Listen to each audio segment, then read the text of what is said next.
Надежда тичаше по коридора. Сълзи напираха в очите и хукна додолу по стълбите, задушаваше се.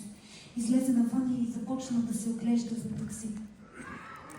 Госпожице, чантата ви е отворена, май си изпуснахте нещо. Млада сестра в бяла престилка се наведе и подаде от земята лист хартия. Беше картичката, която си купи за спомен от Преображенския манастир. В центъра й стоеше колелото на живота. Надежда остана като закована. Впери поглед в колелото.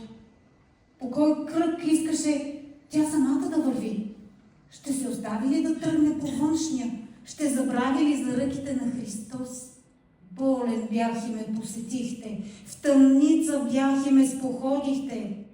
Думите на Христа Спасителя кънтяха в главата й.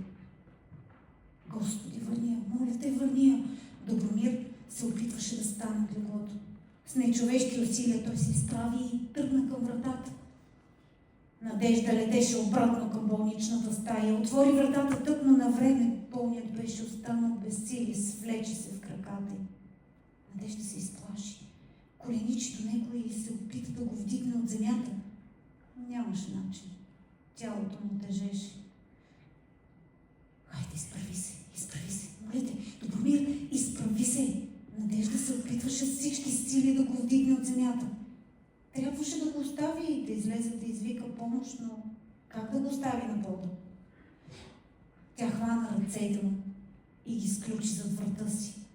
Направи последно усилие да го хване под мишниците и да го задържи. Не се получи. Отчая се. Опря глава на рамото му и заплака. Ще пролея молитвата си пред Господа. На него ще излея мъката си, шептеше през сълзи доброто момиче.